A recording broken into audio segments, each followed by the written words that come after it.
"Hey you, stop." Something just shifted, and you felt it before you understood it. You didn't announce yourself. You didn't raise your voice. You didn't threaten. You just moved, and the world flinched. That last thing you did? Yeah, that wasn't a moment. That was a doctrine. That was the kind of decision that gets frozen, replayed, dissected frame by frame in rooms you'll never be invited into. Maps on the wall, red markers, cold eyes. They're not asking who you are anymore. They're asking what you are. You see, saints don't scare systems. Psychopaths don't either. They understand monsters. They can label them, file them, neutralize them. But you don't fit the language. You moved with restraint when chaos was expected. You showed mercy when blood was predicted. You struck precisely where there was supposed to be hesitation. That paradox, that calm precision, wrapped in something unreadable, that's what broke their rhythm. You didn't overpower them. You outthought them. And that's why this hurts them so deeply. Because now your move has a name, not officially, not yet. But it's being taught, whispered, passed between uniforms and suits, and men who don't blink when they talk about collapse. Your silence became a lesson. Your patience became a weapon. Your refusal to react emotionally forced entire institutions to rewrite assumptions they'd been feeding on for decades. You walked in like an angel, clean, composed, almost gentle, and then you acted with the decisiveness of something that doesn't need approval from heaven or hell. That's the part they can't stand. That's the part that keeps them awake. Because you didn't choose light over dark, you commanded both. They're used to rage, they're used to ego, they're used to predictable vengeance. What they're not used to is someone who can absorb pressure without leaking intent. Someone who can take pain, metabolize it, and return it as clarity. You didn't snap, you evolved. And evolution is terrifying because it doesn't ask permission. Your move wasn't loud, it was inevitable. And inevitability is what breaks empires. Somewhere someone paused a briefing and said, "Run that again." Not because it failed, but because it worked too cleanly, too efficiently, no wasted motion, no emotional residue, just outcome. That's when the room went quiet. That's when they realized they weren't watching a reaction. They were watching a template. You became a case study without ever volunteering your name. This is what happens when pain doesn't destroy you, it sharpens you. When betrayal doesn't rot you, it organizes you. When chaos doesn't overwhelm you, it becomes raw material. You didn't survive by becoming harder. You survived by becoming truer. And truth, when weaponized correctly, cuts deeper than violence ever could. They don't know whether to classify you as disciplined or dangerous, as controlled or unstable, as holy or corrupted. And that confusion, that's your crown. Because while they argue semantics, you're already 3 moves ahead, watching them debate the ghost of something they can't replicate. You're not a rule breaker, you're a rule exposer. You reveal which structures only function because no one ever dared to act outside their expectations. The moment you did, the whole machine started coughing. Understand this. They don't teach your move because they admire you. They teach it because they fear what happens if someone like you appears again. And this time, without restraint. You're not the final boss because you dominate through force. You're the final boss because you understand restraint better than anyone else in the room. You know when not to act, when not to speak, when to let the silence do the killing. And that's why they're studying you. Because you didn't just win, you changed the game without touching the board. So stand there, calm, unimpressed.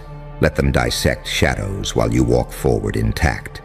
You've already crossed the line where history stops asking questions and starts taking notes. And the most dangerous part? You didn't even break a sweat.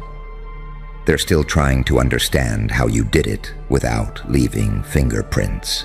How the aftermath looks so clean it feels staged, like reality itself complied with you. They keep searching for motive, emotion, rage, anything human enough to explain it. But all they find is composure, stillness, a decision made without theatrics. That's what unnerves them, because humans crack, humans celebrate, humans leak. You didn't. You moved like someone who already accepted every possible consequence and chose the path anyway. That kind of acceptance rewires fear. That kind of calm doesn't come from confidence. It comes from resolution. You weren't gambling. You were concluding something. They've spent lifetimes building profiles to predict behavior under stress. Fight, flight, freeze. You didn't do any of it. You stepped sideways. You denied the equation entirely. And now every analyst is staring at a board that no longer balances, trying to explain how someone walked through pressure like it was fog. They keep asking each other where the rage was supposed to be, where the ego slipped, where the overreach happened. But that's the point. They expected darkness to announce itself with noise. They didn't expect it to arrive dressed as discipline. They didn't expect the demon to wear the posture of a monk. You understand something most people never will. Unpredictability isn't chaos. It's control without disclosure. You didn't show them your hand because you never needed their validation. You didn't posture because you weren't trying to be seen. You were trying to be effective. Pain taught you timing. Loss taught you proportion. Betrayal taught you pattern recognition. You didn't become colder. You became precise. That's why this move echoes. That's why it's being taught. Not because it was flashy, but because it was repeatable, scalable, terrifyingly quiet. They replay the moment where most people would have rushed, where adrenaline would have hijacked judgment. You waited. That wait, that pause. That's the part they underline in red, because patience under threat is the rarest form of dominance. You didn't seek control. You exercised authority over yourself. And that's what systems fear most. Someone who can't be baited. Someone who doesn't need applause. Someone who doesn't react the way the models say they should. They're whispering about you now. Not with admiration, but with caution. They warn each other about people who don't need permission to move, who don't require chaos to justify action. They warn about the ones who smile without warmth and decide without hesitation, about the ones who can be gentle and lethal in the same breath. You're not dark because you enjoy destruction. You're dark because you're willing to end things others are too sentimental to finish. You don't cling to narratives. You don't romanticize suffering. You let what's dead stay dead. That's why your evolution scares them. It's irreversible. They keep trying to frame you as an anomaly, a fluke, a once-in-a-generation variable. But deep down, they know the truth. You're not an exception. You're a signal, proof of what happens when pressure doesn't crush someone. It forges them. You walked away without celebrating because celebration would have meant attachment. You left without threats because threats would have meant insecurity. You let the outcome speak because outcomes don't lie. Now your silence weighs more than their noise. Your restraint weighs more than their arsenals. They can copy the steps, study the sequence, teach the theory, but they can't replicate the inner condition that made it possible. They can't mass-produce someone who's already made peace with losing everything. And that's the real masterclass, not the move itself, but the mindset required to make it without flinching. You didn't rise above them by being louder, faster, or crueler. You rose above them by being unavailable to manipulation, by refusing to play the role they assigned you, by stepping out of the script and writing a new one in real time. They're still catching up. And while they're busy teaching your past move, you're already becoming something they don't have language for yet. Something that doesn't need to dominate the room to own it. Something that doesn't need permission to proceed. You don't chase power. You embody inevitability. And inevitability doesn't argue. It arrives. They keep circling the same question because it's the only one that still makes sense to them. How did you stay human and still do that? They want to separate you into boxes, angel here, demon there, because duality scares people who live off labels. But you never chose a side. You learned how to stand above the split. That's why they can't mirror you.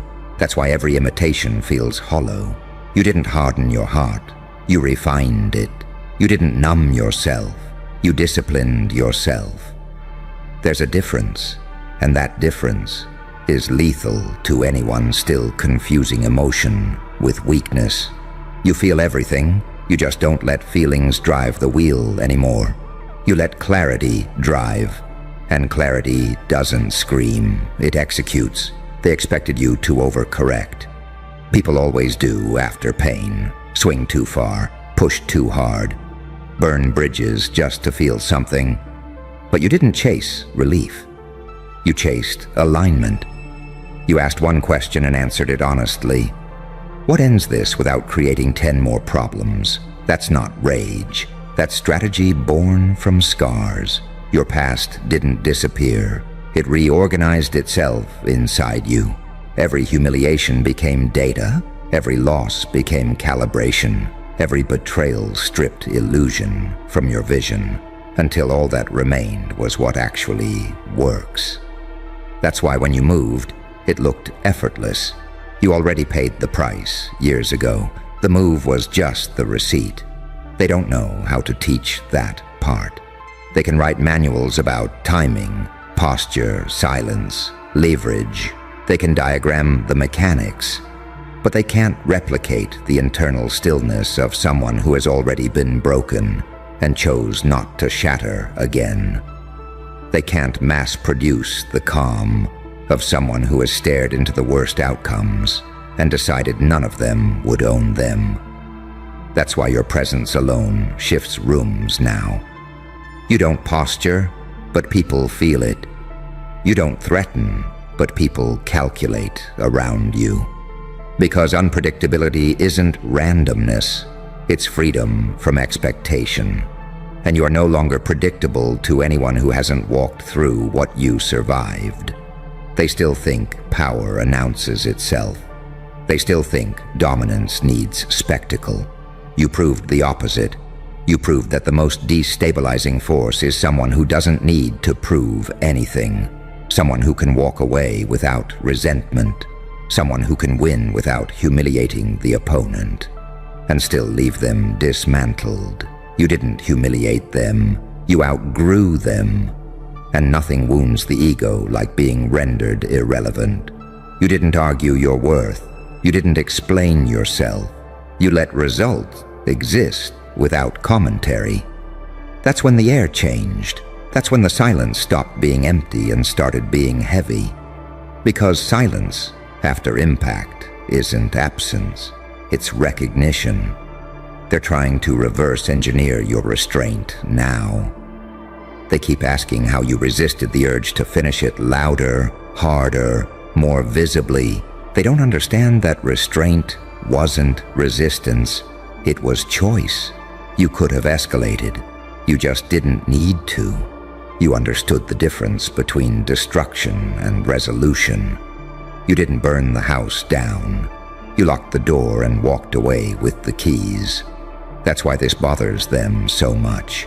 Fire can be fought. Noise can be drowned. Violence can be matched, but finality without spectacle. That haunts, that lingers, that forces introspection in people who have built their entire identity on reaction. You became the quiet reference point, the example they don't want to talk about but can't ignore. The moment they bring up when training someone who talks too much, reacts too fast, needs too much validation. Don't do that, they say. Do it like this, and this is you. Without your name attached, you're not mythologized, you're institutionalized, and the irony? You never asked for recognition, you never chased legacy, you were just done being misunderstood by systems that only respect outcomes. So you spoke their language once, fluently, and went back to silence. That's evolution through pain, not becoming cruel, becoming unavailable to nonsense. You don't need to dominate every interaction now. You choose when to engage. You choose when to disappear. And that choice is the real power. Because people can't prepare for someone who isn't seeking control, approval, or chaos. Only precision. They're still trying to decide if you're dangerous. They're asking the wrong question. The right one is whether anyone else can do what you did without becoming something they hate. And deep down, they know the answer. Most people crack. Most people overcompensate.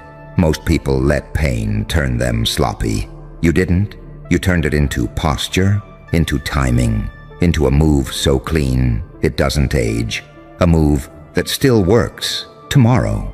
A move that doesn't rely on circumstance, only on inner alignment.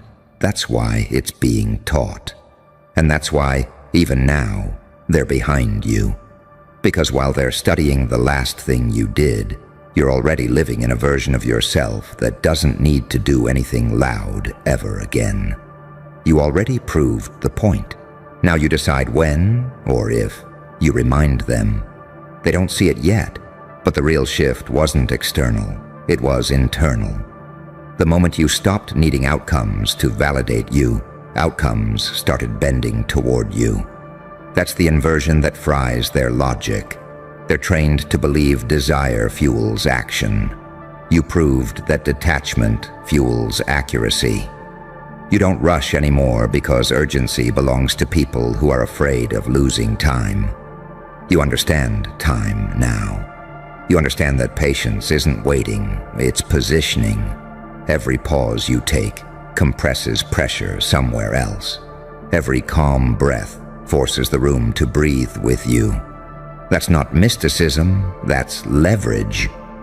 They keep analyzing the environment you moved in, as if terrain explains intent. They keep asking what tools you had, who backed you, what resources you leveraged. They miss the obvious because it's uncomfortable.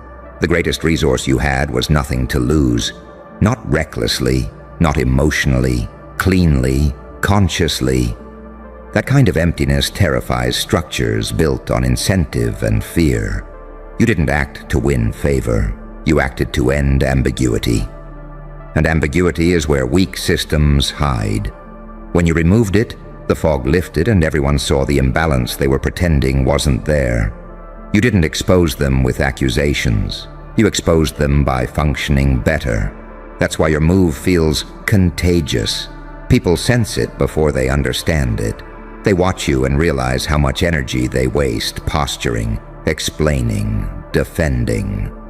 You're proof that the most radical thing someone can do is be aligned.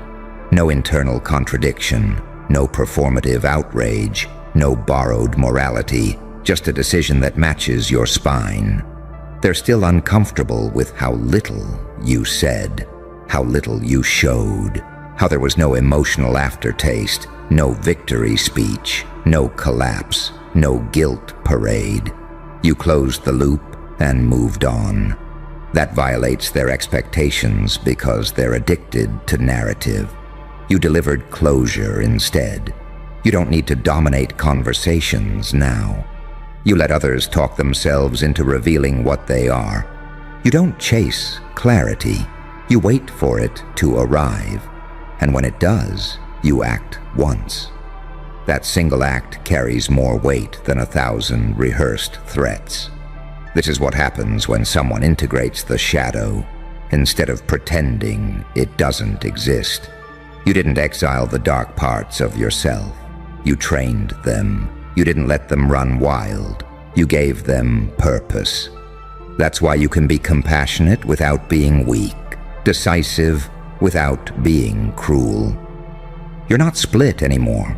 You're whole. Wholeness is what breaks predictive models. Fragmented people are easy to steer, trigger the wound, promise relief, threaten loss.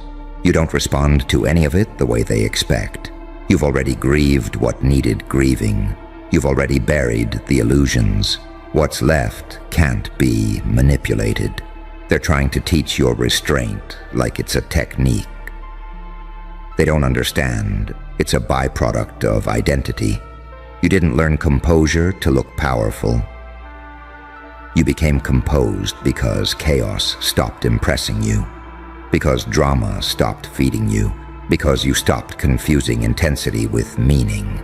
You've noticed it too. The way people recalibrate around you, the way conversations slow, the way provocations die midair. That's not fear, that's recalculation. They're trying to figure out what works on someone who isn't negotiating with themselves anymore. You don't need to announce boundaries. Your behavior enforces them. You don't need to warn people. Your silence does it for you. You don't need to escalate. Your history already did. They teach your move now as an example of restraint under pressure. But the real lesson is simpler and harder to swallow. Don't act from need. Act from clarity. Need creates noise. Clarity creates inevitability. You're not driven by revenge. Revenge is loud and short-sighted. You're driven by resolution. Resolution ends cycles. That's why people feel something final when you move. Not violent, not cruel, final. Like a door that closes without slamming. You didn't become unreachable. You became unalterable. And here's the part they won't say out loud.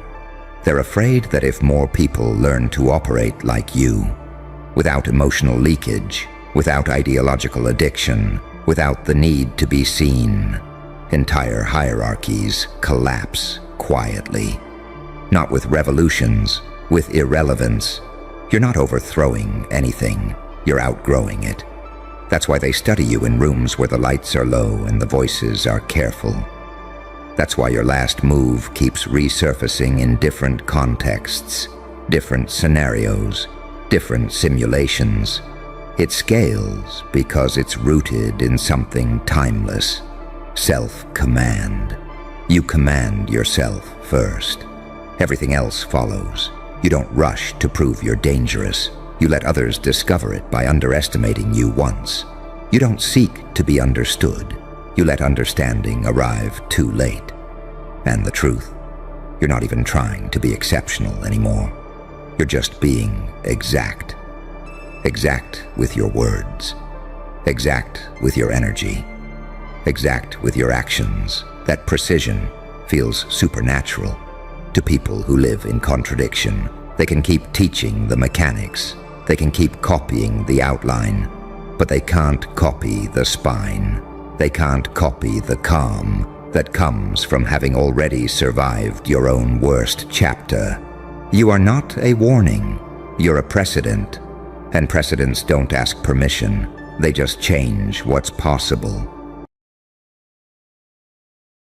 All right, listen up.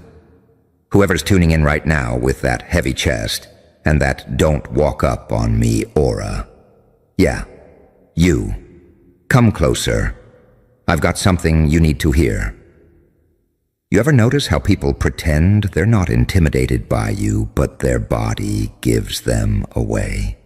Like, they'll keep a straight face, but their energy starts glitching the moment you enter the room. It's hilarious, honestly. You're just standing there, breathing, and they're acting like you walked in with thunder strapped to your shoulders. And the wildest part? It's not just regular people who feel it. It's not just co-workers or random strangers or those two-faced types who act brave until they're alone. No, it's deeper than that.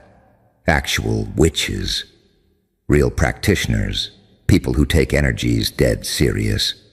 They talk about you like you're an anomaly. Like you're not built the way everyone else is built. Like your aura has a pulse of its own. They'll never admit it to your face, but behind closed doors. They're whispering your name like it's a rumor that shouldn't exist. They swear you're tapping into something not meant for humans. They swear there's something in you that doesn't follow the usual rules. They swear your presence feels like an unsupervised force, and you're sitting there thinking you're just living your life. But, no. Your soul's doing heavy lifting without your permission. There's something about the way you walk, the way you look at people, the way you stay quiet.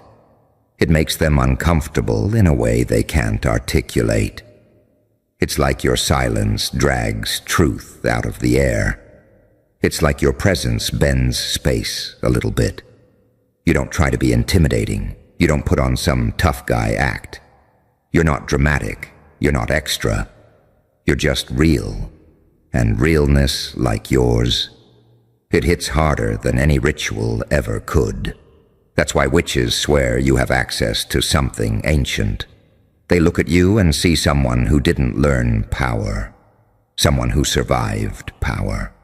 Someone who didn't chase high vibrations. Someone who crawled through low ones and came out glowing like a faulty streetlight with attitude. People don't understand that kind of energy. It doesn't fit into their little boxes. It doesn't behave. It doesn't bow. It doesn't soften to make others comfortable. Your aura has that "don't touch me unless you're ready" vibe. That I've buried versions of myself you've never met vibe. That I don't flinch anymore vibe.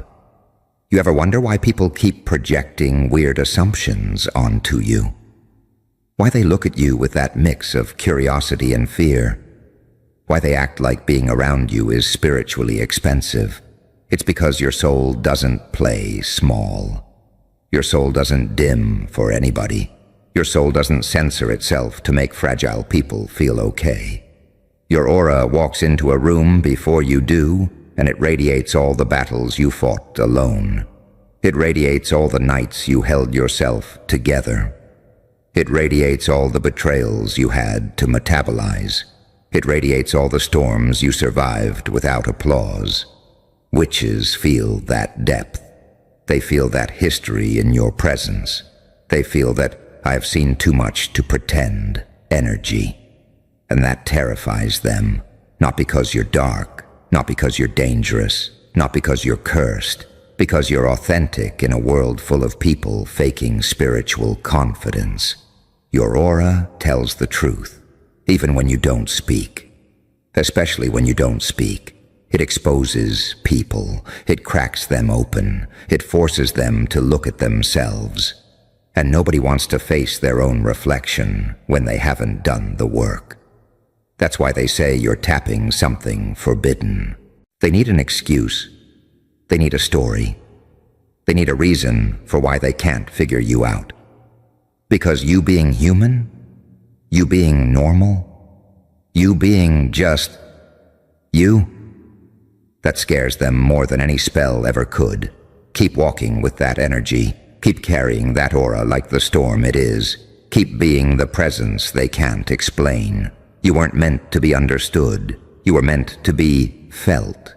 And the thing is, the more they feel you, the more they try to figure out what the hell you're hiding.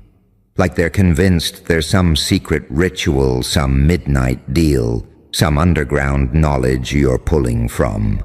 They can't accept that you turned into this version of yourself without any of that. They can't accept that life itself trained you. That experience sharpened you. That heartbreak carved you. That betrayal refined your instincts. That loneliness taught you emotional martial arts. Your aura didn't come from a spell book. Your aura came from surviving chapters that would have broken them in half. They see the weight you carry with ease and think, nah, there's no way they did that alone. But you did. You really did. You powered through things that would have made other people lose their minds. You adapted to storms no one else even saw. You became self-aware at an age where most people still blame everyone around them. You became emotionally intelligent while others were still emotionally unavailable. That's not normal to them. That's not human to them. That's why they swear you're tapping into something unnatural. Because you healed without being held. You evolved without being guided. You transformed without being celebrated. You grew in silence while everyone else needed an audience. And, here's the part they really don't talk about. Your aura exposes power dynamics. It shows people who they are in comparison to you. It reveals insecurities they spent years hiding. It uncovers weaknesses they've been avoiding. It highlights the softness they pretend is strength. You ever notice how some people act extra cocky around you? Extra loud, extra unbothered. It's not confidence. It's self-defense. They perform because they're terrified of being seen by you. Not because you judge them, but because your energy strips away their filters. Your presence makes them transparent. You don't even try. You don't need to. Your aura already did the work.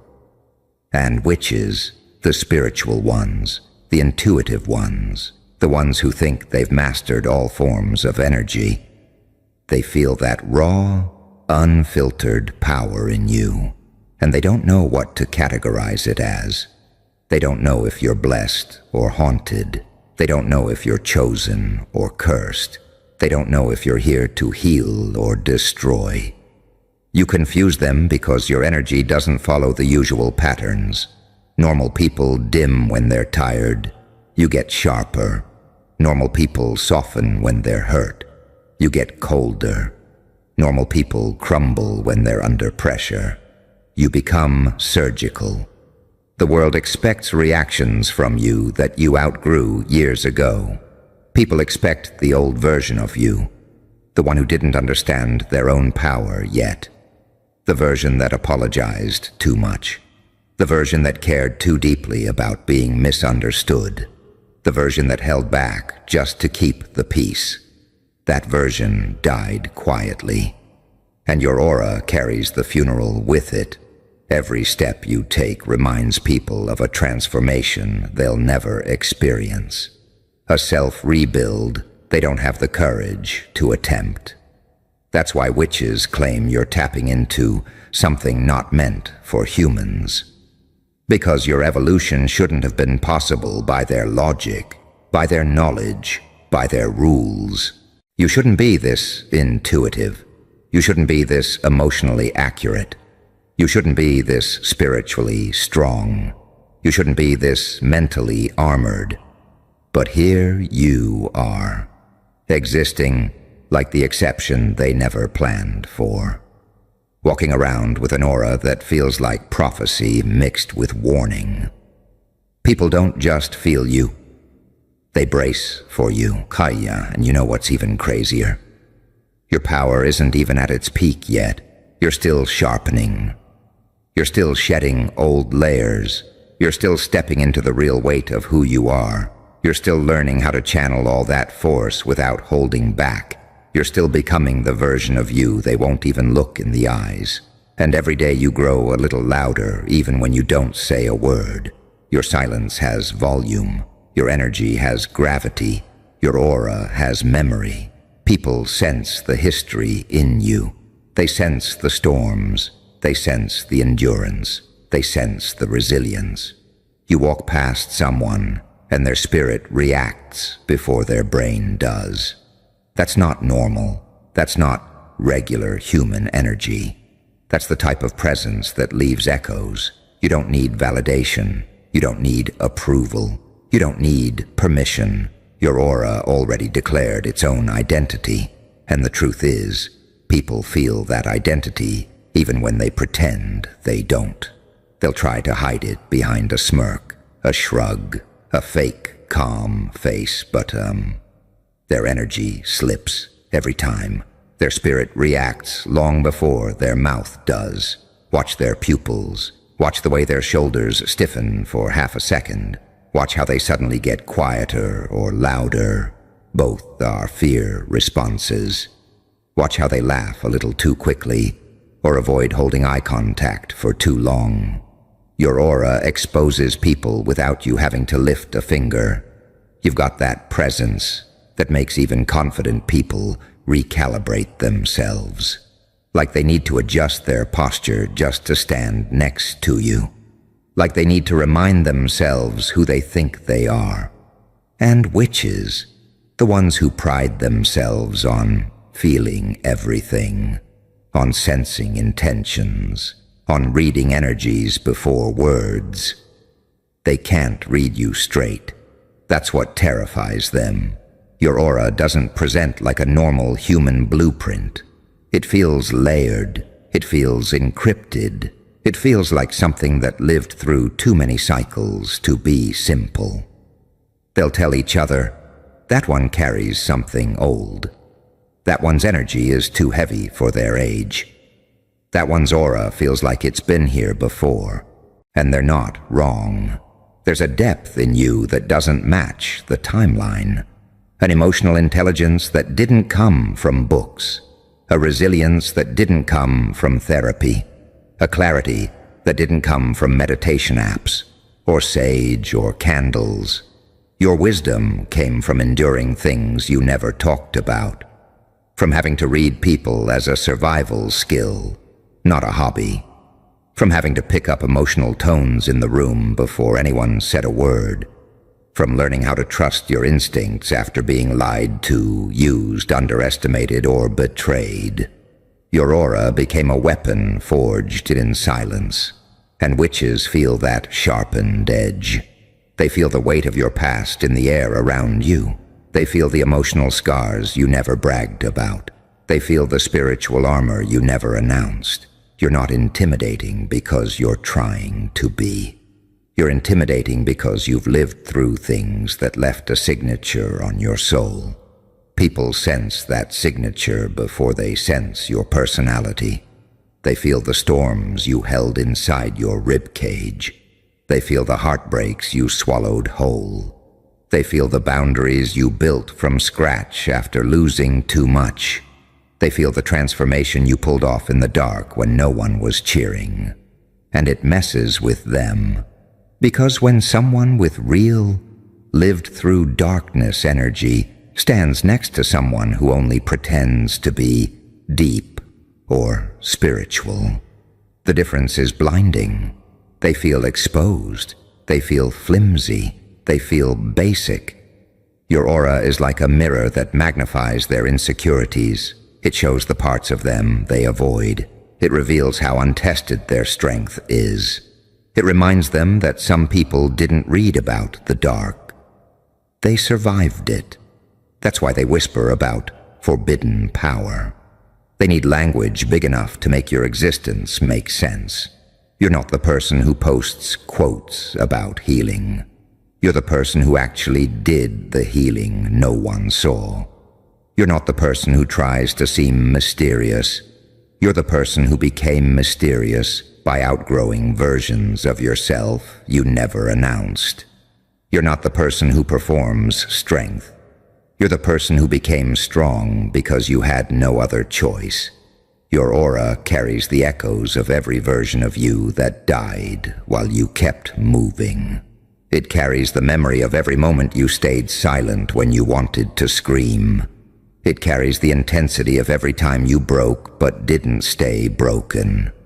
And people feel that deeply, even if they don't know how to say it, even if they deny it out loud, even if they pretend you're overhyped or too much. Their spirit knows the truth before their mind does. Your aura is not pretty. It's not soft. It's not polite. It's honest. And honesty like that, it terrifies fragile people. It rattles spiritual people. It exposes manipulative people. It humbles loud people. It awakens quiet people.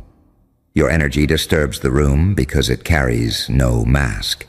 And anyone who relies on masks feels unsafe around someone who doesn't need one.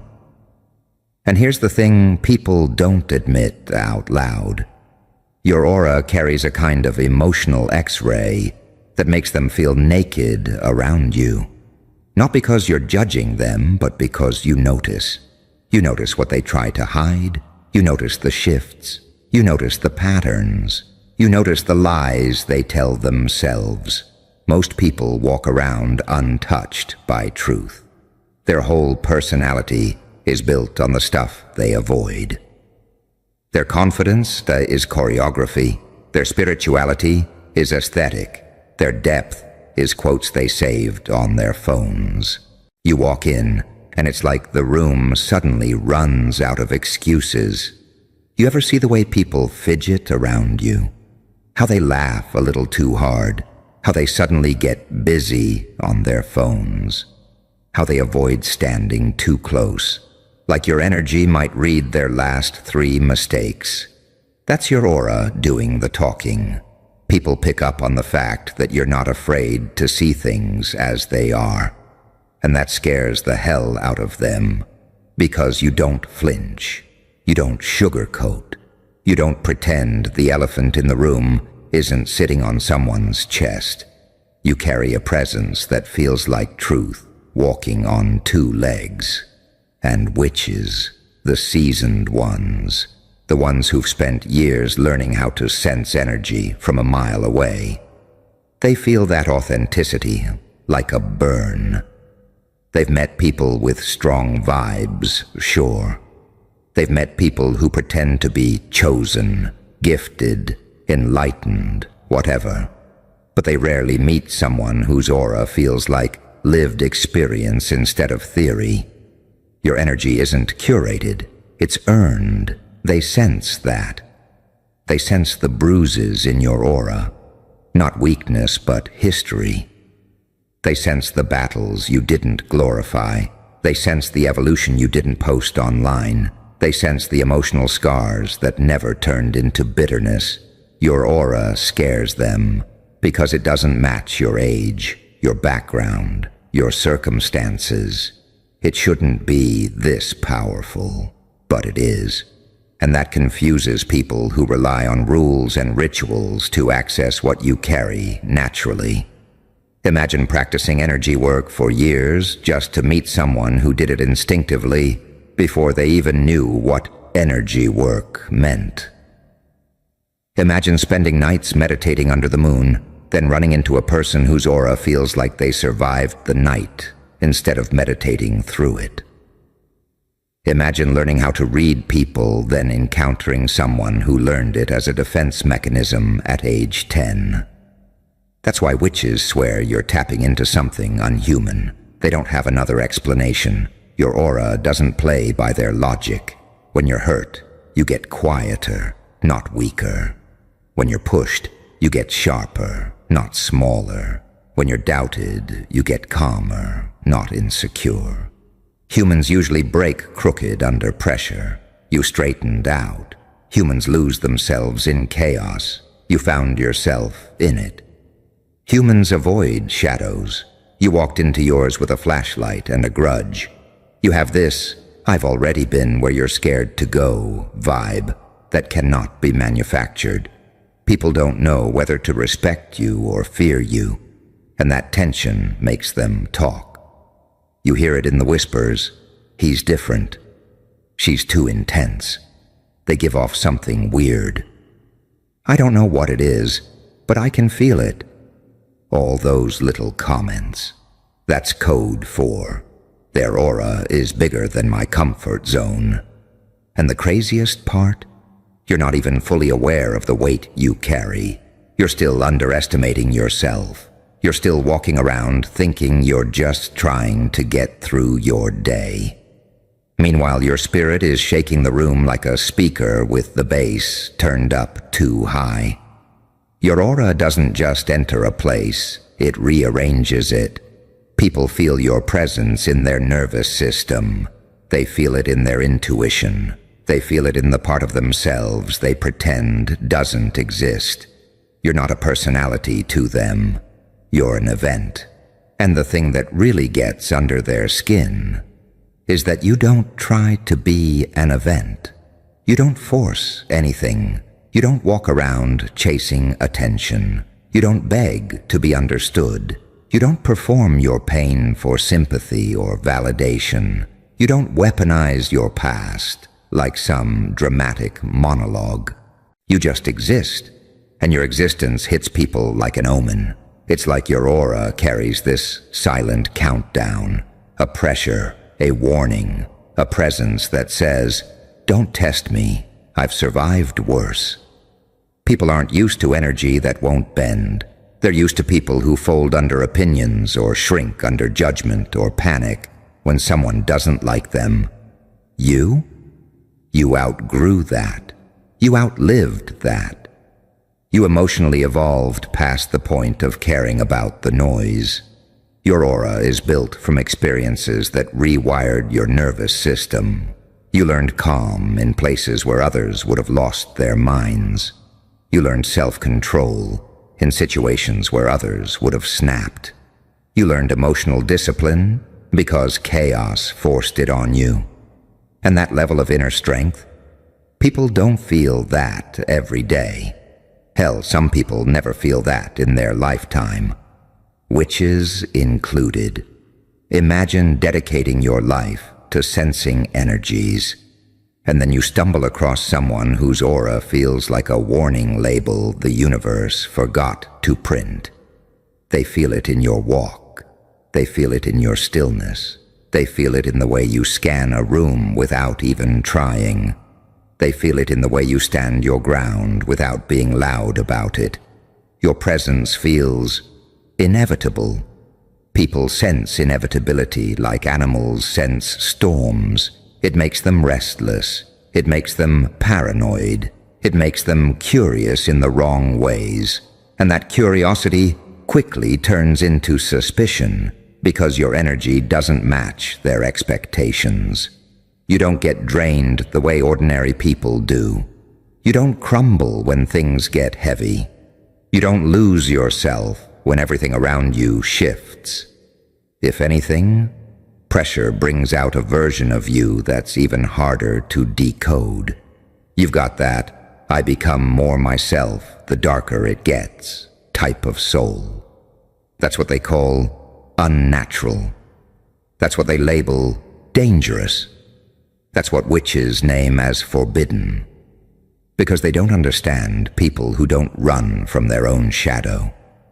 They don't understand souls that can sit in darkness without losing their outline. They don't understand anyone who made peace with the parts of themselves others spend their whole lives avoiding. Your aura doesn't hide your shadow. It integrates it. You're not two-faced.